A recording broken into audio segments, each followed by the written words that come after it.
Okay, so me and James are back after an 8-month hiatus. Yeah, back with a bang, and we are back with a special guest with a very special name as well, I must say. So we are collaborating with a fellow podcaster. His name is James Hally. He's the host of the Cinementality podcast, and so James is very much a movie guru. What do you say to that, James? I would say you're pretty spot on. I try my best to keep informed about all things movie related. So yeah, it's pretty accurate. Yeah, so if you haven't checked out James's podcast, link will be in the description. Be sure to check him out. They do all things movies. Well, I'm into movies, but I'm not a buff or anything. Like, I know the big directors and like the movie franchises. So I thought I'd just ask you. So you have, in my eyes, probably there's 3 big directors in Hollywood at the moment that I see in my eyes. So you obviously have Tarantino, Scorsese, and then like Christopher Nolan. Obviously there's way more, but they're like the 3 I'd be the most interested in. So I just wanted to get your opinion on, say, a Tarantino movie versus a Scorsese movie. Now they're hard to compare because they're 2 different things, but I was just wondering, so say if you were to stick up Django versus Wolf of Wall Street, which do you think was more of the like That's one? an interesting pick because neither are the strongest in each filmmaker's respective filmography. Yeah. Although they're probably their most, some of their latest releases. Django is a really great Western, and I mean, Western with a caveat, it's actually set in the South, but I think Tarantino actually said it was he kind of coined the phrase a Southern because it is set in the South, so and it deals with that whole slavery thing. And I think I would probably go for like Django over Wolf of Wall Street, but I really do love the Wolf of Wall Street. I think that some people watch the Wolf of Wall Street and say that it glorifies wealth to a certain degree, but I think it's definitely a cautionary tale. I think just like any other vice, like alcohol or drug addiction, I think he has every vice going, Jordan Belfort, and a bit of everything. I think that any spice. vice is attractive. I think that probably Django has the better message. I think it definitely in its portrayal of like an African American hero kind of rising up against oppressors, rescuing his wife, and just killing slave owners in style, and some really great central performances. Jamie Foxx, of course, Christoph Waltz won his second Academy Award from that, and you have DiCaprio, of course, and Samuel Jackson is really, really good in it too. So I would say Django Unchained would take the win there. Yeah. Okay, so what would you actually pit as Tarantino's and Scorsese's best pieces then, if you were to do a comparison?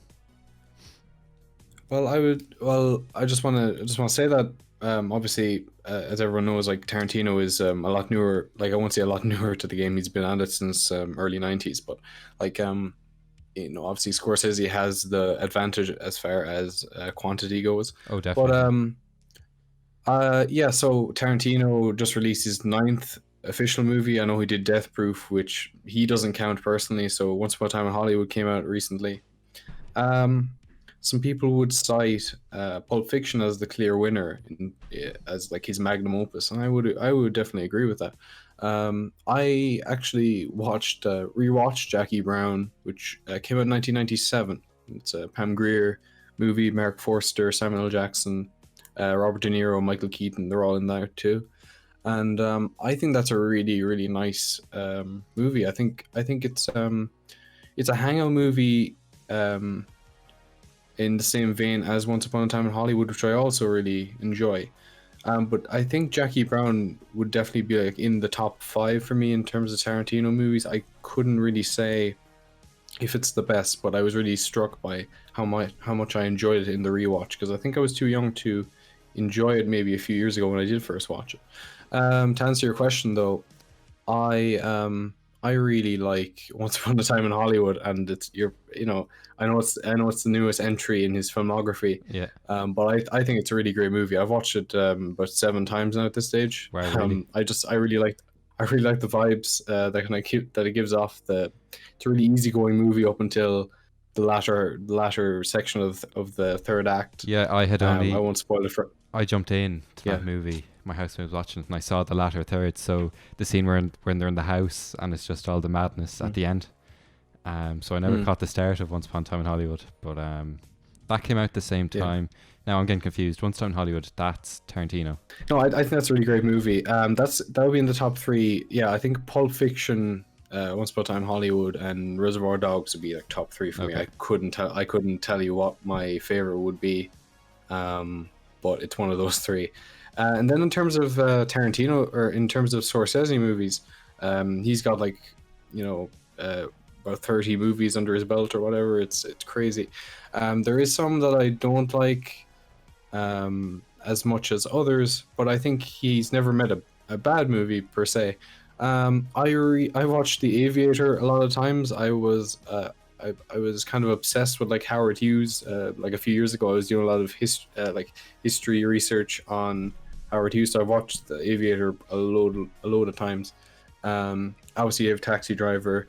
King of Comedy is one that's getting a lot of recognition lately because the Todd Phillips movie Joker, which made $1 billion when it came out, it's actually the 1-year anniversary of that movie's theatrical release. So that was a massive influence on Joker. So if anyone really likes Joker, they'll probably really like King of Comedy too. Okay. Taxi Driver is really great. Cape Fear, which is a remake that Scorsese made, also really good. It has a really ballistic Robert De Niro in that movie. He's really great, and Nick Nolte's in that too. Just a few that maybe some people haven't seen, and obviously you have The Departed, and you have Silence, which is a really great movie that not enough people saw. So Yeah. Silence, is that the one with the Irish guy? What's his name? Liam Neeson. Yeah. Yeah, that's it. Oh, I saw it on the cinema when it came out, but I was quite young, so I didn't get to fully appreciate it. So maybe if I watched it now, I'd enjoy it a lot more. But yeah. Do you ever watch? Do you ever rewatch movies that like you've seen when you were like 10 and realize how? Yeah. Yeah. All the time. Yeah. All the time. It's just I actually watched the Raimi Spider-Man movies like a year ago, and I watched 1 and 2 anyway. I couldn't bring myself to watch 3, but they're very comic booky, they're very cheesy, and that's something I didn't kind of get when I first watched the movies, that they were really, really cheesy and comic booky. But I still like them though. I just like them in a different way now. I see them in a different light. Yeah, I remember I watched the Scooby-Doo movies, like 1 and 2. Like I remember when I watched them, I'd like the main reason I'll base a movie on if it's good or not is how accurate they were to the cartoons, and because they were basically identical, I was like, this movie's sick, man. Like, do you know when they went to the island and like they changed bodies? Yeah. I was like, this is the greatest movie of all time. And now I watch it back and I agree with myself wholeheartedly. Great taste. Like even cartoons back in the day.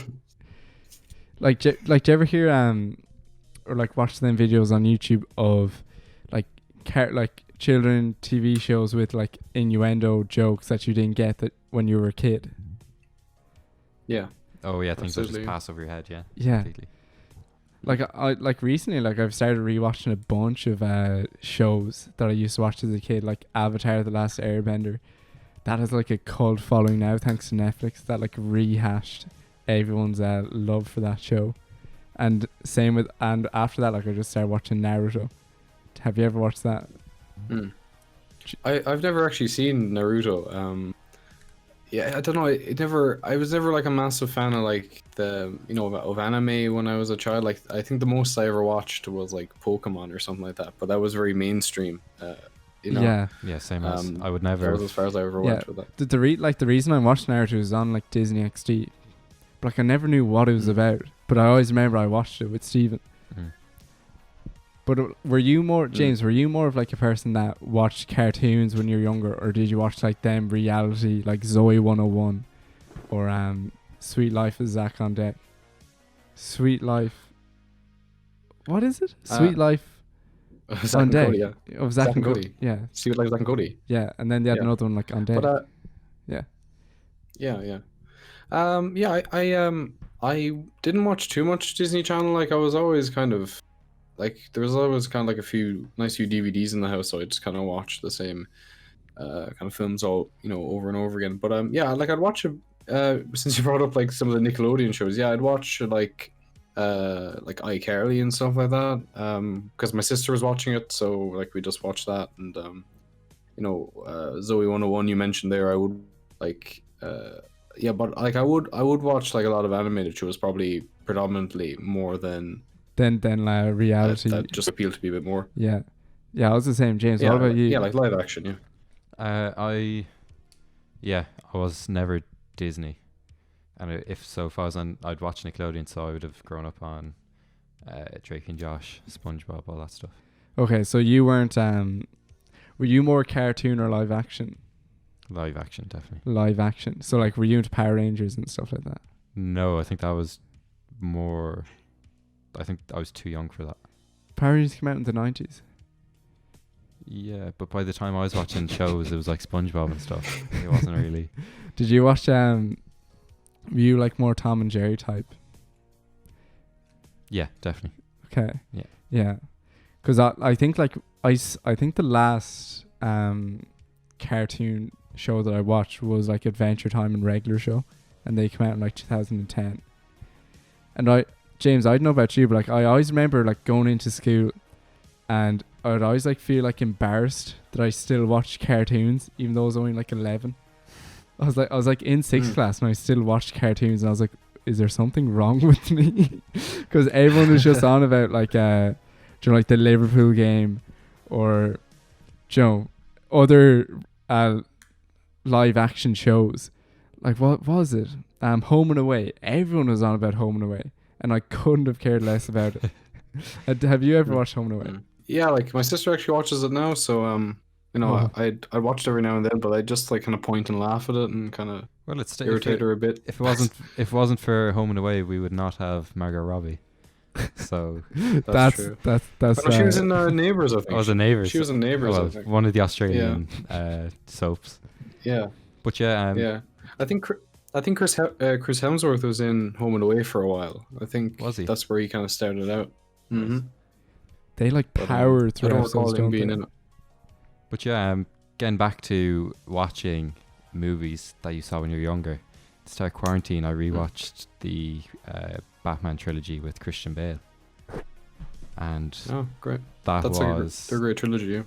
Yeah, it's gone straight up into my like favorite kind of movie series of all time. Obviously, Lord of the Rings is there for me, but I really enjoyed that trilogy.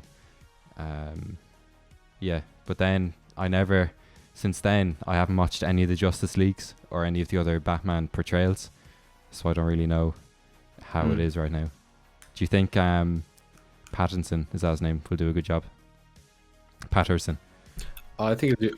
I think it's Pattinson. Yeah, as far as I know, but I think he'll do phenomenally. I watched the new trailer for the Batman, which is the new Batman reboot that's coming out. It's going to be directed by Matt Reeves, who directed the latter two Planet of the Apes movies with Andy Serkis, which are just phenomenal. That's a phenomenal trilogy. It's, they're really good. It's not talked about enough.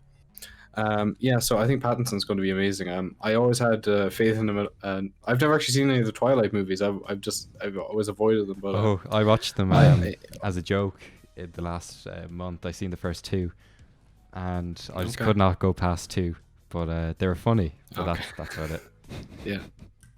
But I've seen a lot of Pattinson's work after that. Like he's actually probably one of the greatest actors working today. I would include him in the same group as like maybe like in terms of his age group, like Mm. guys in their 30s, like I would include him in Ryan Gosling or Jake Gyllenhaal, Adam Driver, that sort of Wow. Okay. tier of actors. Yeah. I think he could potentially be even better than some of those. He's made some really great independent movies. He made a great movie with Claire Deneuve, High Life, which you can get on Mubi now. That's a really great movie. He did a Cosmopolis with David Cronenberg as well, which is a great movie. Although it's kind of polarizing to some people. Some people don't understand it, or they don't particularly gravitate towards it.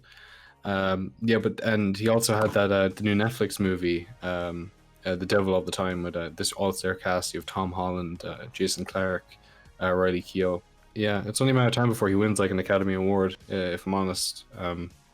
So yeah, just on the subject of the Batman, I think he will be, I think he'll be the greatest. Yeah, I think it'll be like the definitive take on the character. Do you think he'll be the greatest Batman? See, I love Christian Bale. So the greatest? yeah. Da Vinci? I think he'll definitely be the greatest. He's, from what I've seen of the trailer, which is the same as anyone I've seen. Yeah, I think it's definitely the most accurate take on the character you could ask for.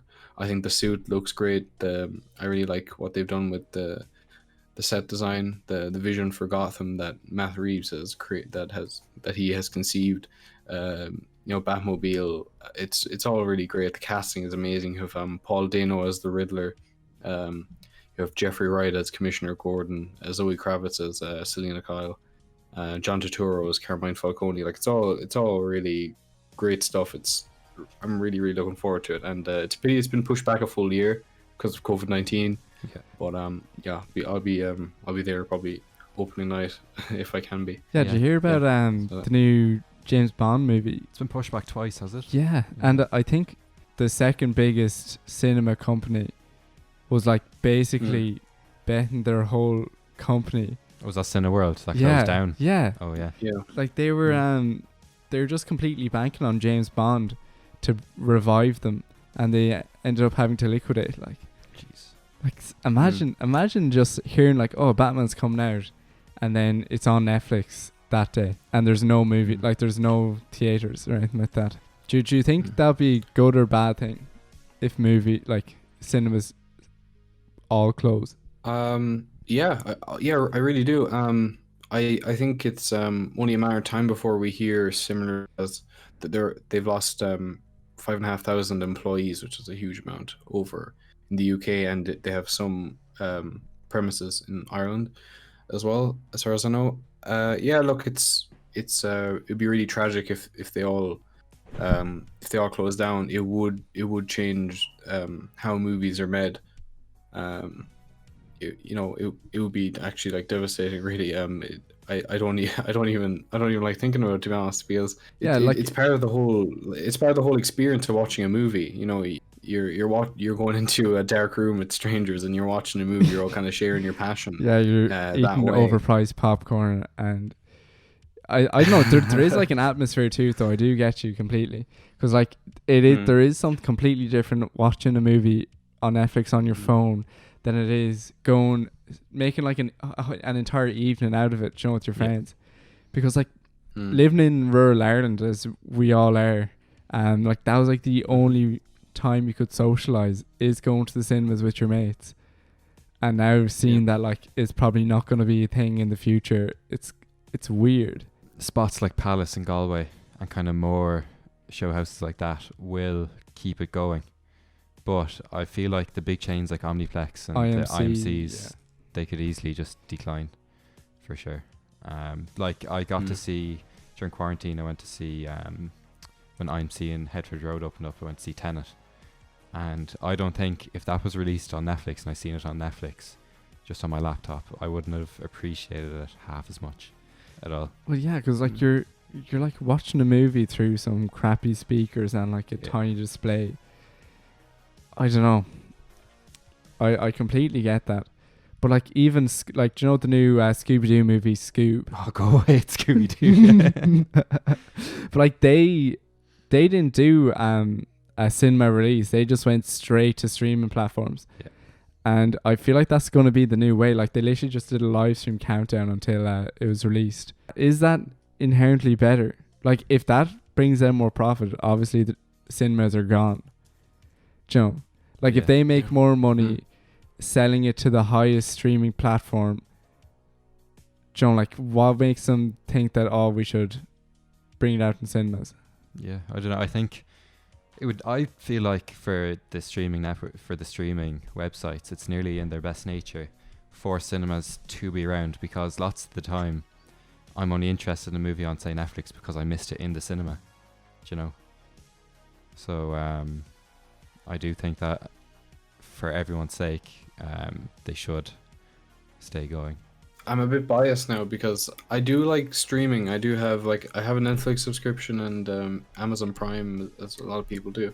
But I'm also like a big believer in like the kind of preservation, like physical media. Like I have like a few hundred Blu-rays there behind me on my shelf, and like I think that's by far the best way to watch a movie if you can watch it in the cinema. Just like to watch it like in the HD format, you know, at home on like the biggest like screen possible, you know. And I think some people just take that for granted, that a filmmaker has intended for the movie to be watched in a theater or in a cinema or whatever you want to call it. You know, it's I think when a person does that too often, I think they're kind of belittling the work.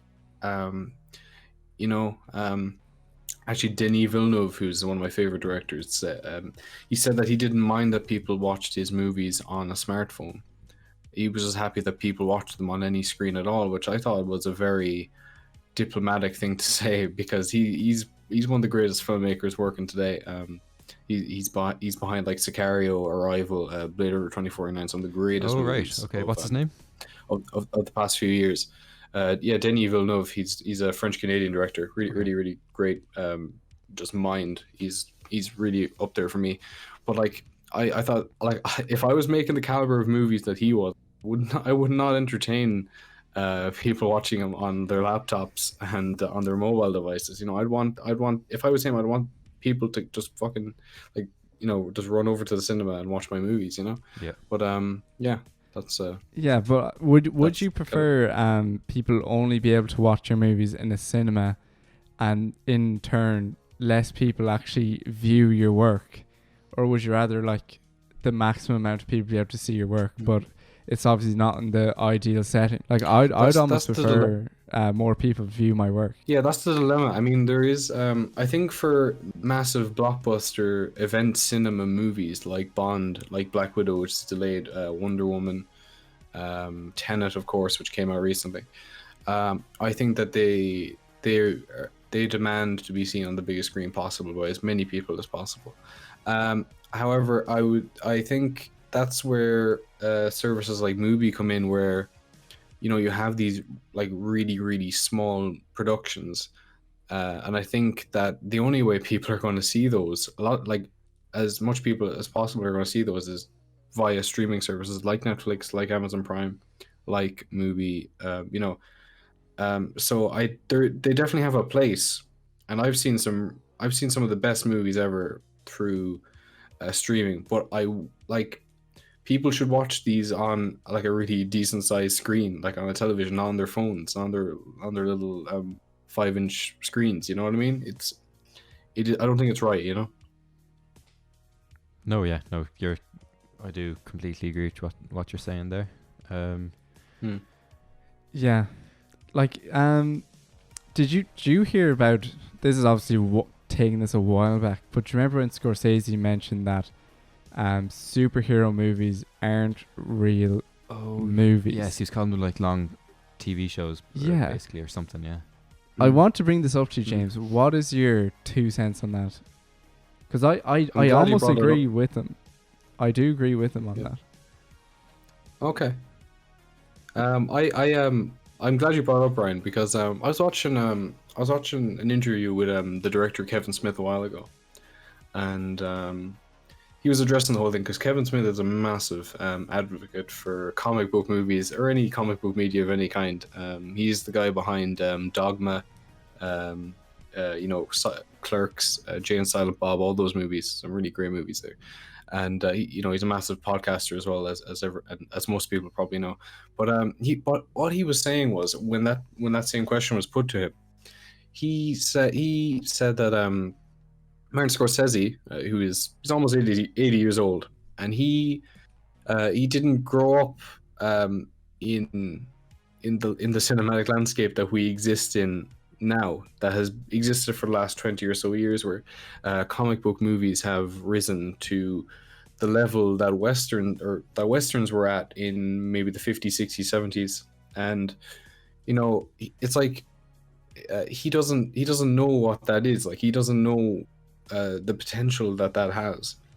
So he's very much kind of Rip Van Winkle in that way. Like, he's been kind of ripped from his past, and he's kind of been placed in this future where his movies have to compete with these massive blockbusters.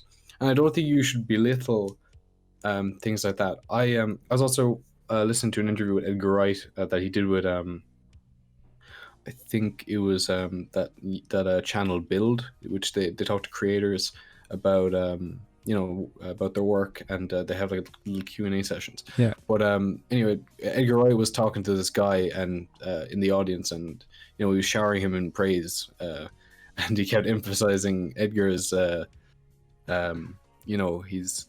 his complete dedication to making original movies. Edgar Wright, for anyone who doesn't know, is the guy who created the Cornetto trilogy, The World's End, Shaun the Dead, Hot Fuzz, all those movies, and Baby Driver, okay. Scott Pilgrim. Yeah. So, so this guy in the audience was basically saying that essentially that non-original movies are the enemy, and that Edgar Wright was basically Jesus Christ. And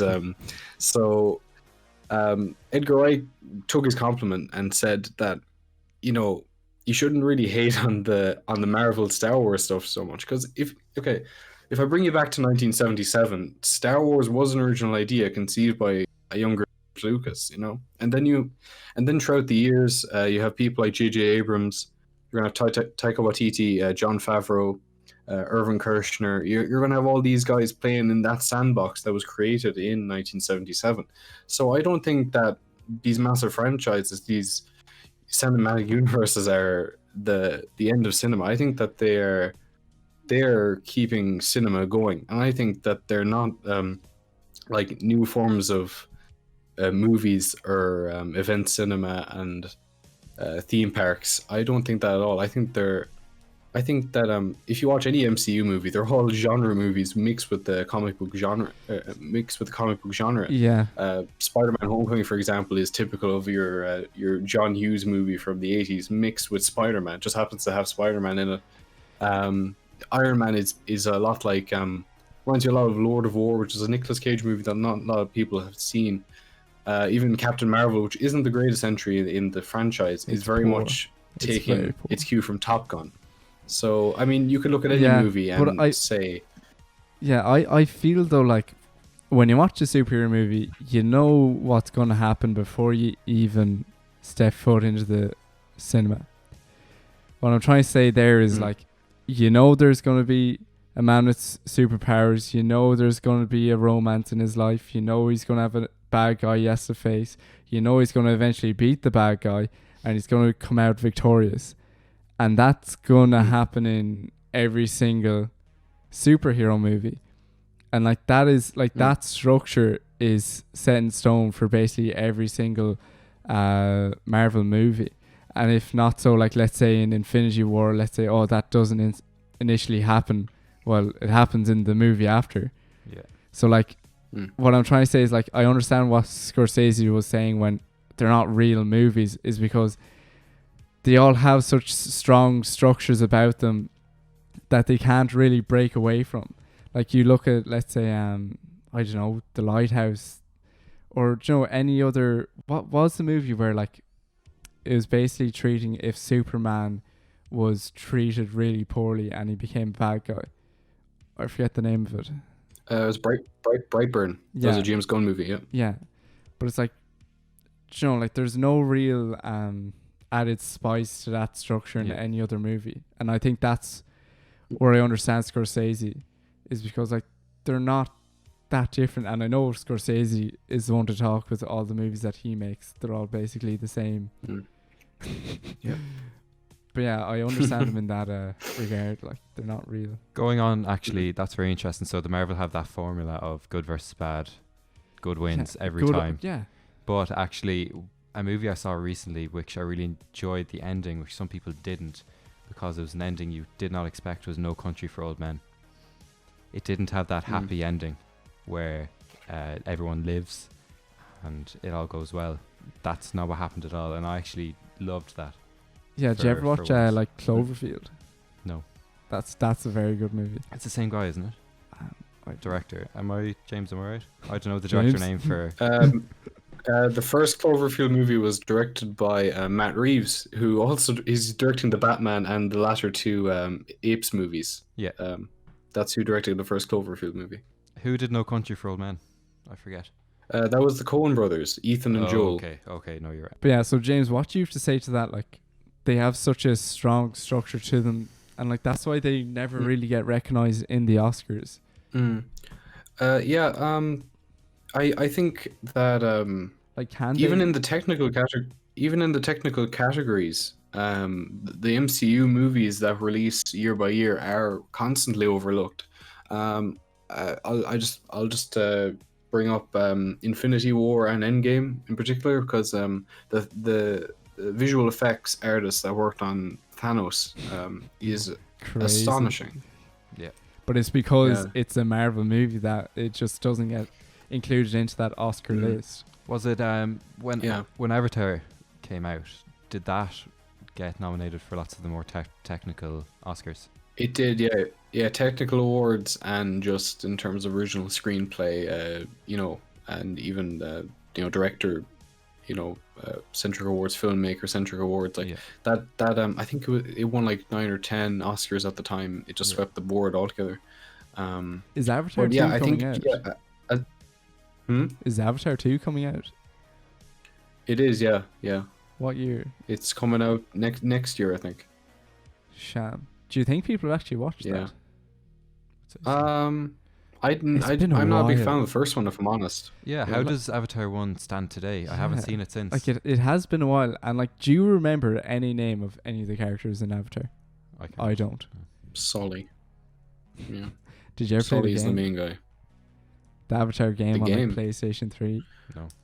Oh my God. I haven't. It's supposed to be okay though, isn't it? Yeah, it's actually alright, but Yeah. I honestly don't think Avatar 2 will live up to the first, like nowhere near. I think it's gonna flop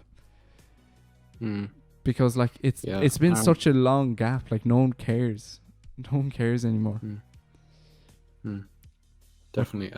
I would say that no matter how it does, I think Disney are the big winners, because of course Fox was acquired by Disney there last year at this stage, for a substantial amount. I think it was $72 billion. Jeez. So Fox was a property of Avatar. So Disney own Avatar now. So they're gonna have all the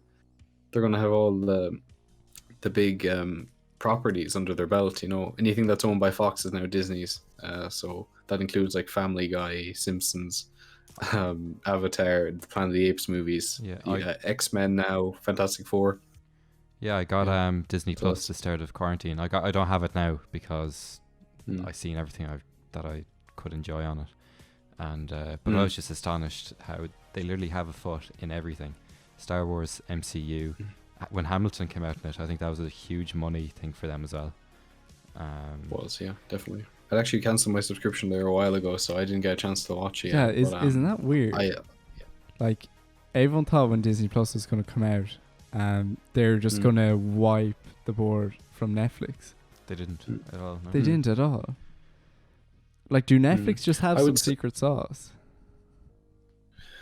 I don't know. Like, it's I'm actually going to get the Disney Plus subscription again, because there's so many different shows in development. You have the MCU shows that are coming out. There's actually a ton. Like there was a trailer for WandaVision there last week, which was the which is the series about Scarlet Witch from the Avengers movies and Vision, and they kind of get lost in kind of a parallel reality, so that looks really interesting. It's a great trailer. If anyone hasn't seen it, they should definitely check it out. But you have so many different Disney Plus shows: Falcon and Winter Soldier, She-Hulk, Moon Knight, Miss Marvel. She-Hulk. Loki is getting his own show. And what else have we got then? That's pretty much it. Like, but there's a ton more in development, you know. Yeah. I can't wait for those because they're gonna have movie type budgets and they're gonna be 6 episodes each. Like, it's gonna be amazing if you're like an MCU fan, just to see those for the first time. I'm looking forward to all of them. There isn't a week show in the bunch, if I'm honest. Yeah, I don't like. I'm just comparing to Netflix. Like, Netflix has that rewatchability. When I go onto Disney Plus, I look at MCU, that like you watch through Star Wars. Like, everyone's already seen Star Wars. Everyone's already seen the MCU. Like, there isn't anything new, and like what they did with Mulan is an absolute. That is typical Disney. Have you heard about what happened with Mulan, James? No. So basically, yeah, James, you can explain. With the premium access, is that what you want me to? Yeah, with Mulan, yeah. Yeah, so basically what happened with Mulan was it was due to come out in cinemas, but then since cinemas aren't really a big popular thing at the moment, Disney Plus became the new home for Mulan. So if you were a subscriber to Disney Plus, you wanted to watch Mulan, you also had to pay an extra $29.99 as well. What? Just depending to watch? on where you were. Just to watch Mulan. So I naturally did not do that. That and is promptly cancelled my subscription. That's insane. Wow. Yeah. The fact that they charged €30 for just one, like it could be obviously one person or a few people watching it, but that's. Yeah, it, like if you'd happily pay that in a cinema, but it's weird because it's a subscription. It's weird, like people don't want to pay, even though they'd happily pay like that 20 quid at a cinema for a ticket. That was a massive fail. It's a pretty mediocre movie if the reviews are to be believed. So I definitely won't be checking it out anytime soon. You say if you're charging that much, like you would really have to just make it the best movie ever that's possible. Like, I think Disney said like they're willing to lose money on Disney Plus. Like, they're willing to pump in money with no returns for like a couple of years. But like, do you honestly think they can get keep a foothold in the streaming industry for like once they've gone past the amount they're willing to lose on it? Like, do you honestly think they'll ever make money on it? Because like, yeah, they do have a large foothold on everything, but it's not like they can't just buy out like individual shows like Netflix. Like, they can't just buy Community. Do you know? Yeah, exactly. Yeah. Also, they are limited by the fact that they are a family-oriented streaming service. So anything that's above a 12A is off the cards for them. So like any Fox property that was like 15 or 18 in terms of a rating is just, they can't do it. That's why a lot of all the Fox movies that are adult are put into a Disney vault, which is kind of bad for. That's bad for business. Any like, yeah, it is, yeah, and it's kind of bad form as well, just from a moral scale, because like, they're going to charge theaters around the world to watch those movies, just because they own them now. So they'll have to pay more for maybe something like Fight Club or something from the Alien franchise that Fox owned initially, but now it's under Disney's control. So. Oh wow! I didn't even realize that it went like Disney's kind of grasp on the movie industry went that deep to all them kind of classics. Yeah. Wow. Yeah. So anything that the Fox movie is Disney's. So like, that is bad. I would think. But what I will say, Brian, with what you're saying about Disney willing to, make a loss on this for a few years, I actually think within the next 2 years at the most, that Disney Plus will be just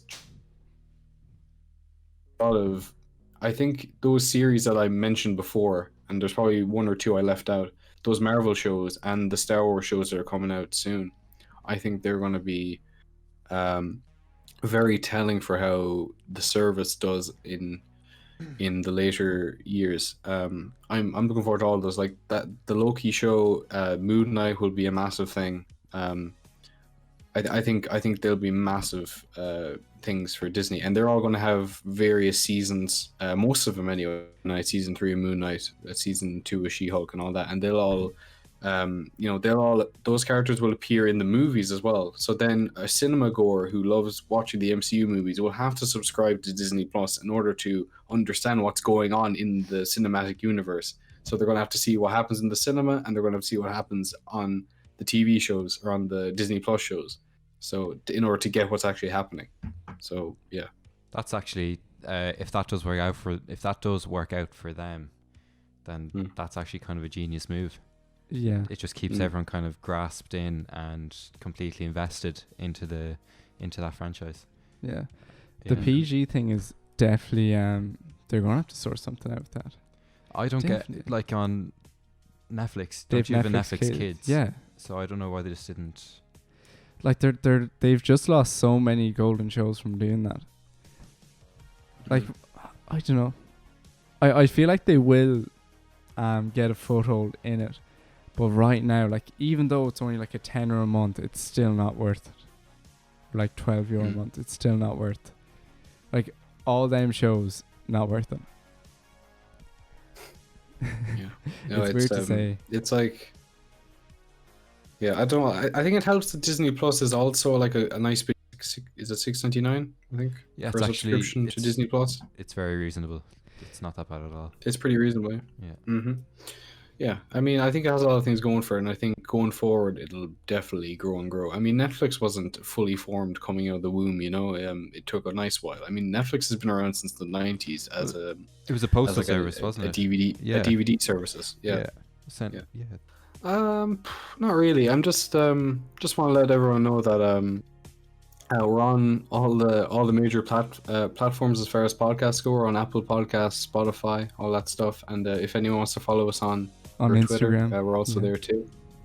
And we're also holding a giveaway that ends in October, where we pay for the winners Netflix, Amazon Prime, or Disney Plus, whatever they're watching, we'll pay for that for 6 months. So that's a competition we're holding on Instagram. They have to like and share the post with the competition on it, and they have to follow the page also in order to enter the competition. So yeah, we're doing that at the moment. Awesome. Sounds good. We've entered anyway.